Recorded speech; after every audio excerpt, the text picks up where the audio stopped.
Now to Israel, which has carried out airstrikes on the Gaza Strip targeting the Islamic Jihad. That's a group regarded as a terrorist organization by the EU and the U.S. Now, Palestinian health authorities say 12 people were killed in the airstrikes, with children among the casualties. An apartment building and a house were reportedly hit. Islamic Jihad says 3 of its senior commanders died in the airstrikes. Our correspondent Tania Krämer is standing by for us in Jerusalem. Tania, what more can you tell us about those overnight airstrikes on Gaza? Well, yes, the Israeli army briefed reporters here in the early morning.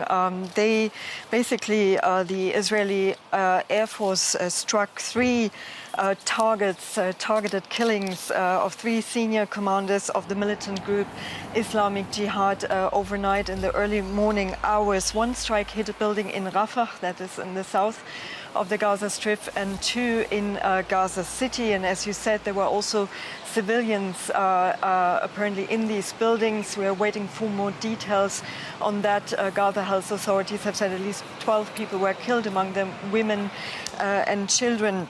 Israel says that these members of Islamic Jihad were involved or responsible for rocket fire and for coordinating attacks in the occupied West Bank. The Air Force also struck other, what they describe as military targets in the Gaza Strip. There's also a military operation going on in the occupied West Bank in the city of Nablus right now. So this seems to be the opening strike. And of course, we are all waiting now for a response from Gaza.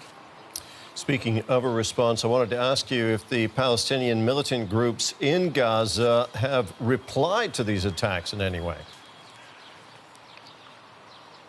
Well, this is, of course, now the main question. We've seen that in the past, that, of course, it is expected that there will be a response. We're expecting first the funerals to take place and then a response from Islamic Jihad. The question that's being discussed is, of course, especially in Israel, how much Hamas, the militant group Hamas, which is ruling Gaza, will join in these efforts. We heard of Hamas leader Ismail Haniyeh.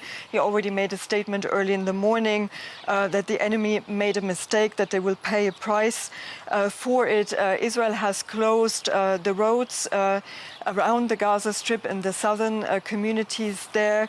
Also told people to stay near shelters. Of course, in Gaza, people are also preparing for the worst because they do not have shelters. But that is, of course, now the big question, whether there will be what kind of scope and scale we're going to see in this military escalation. Tania, thank you very much for now. That was our correspondent Tania Krämer in Jerusalem.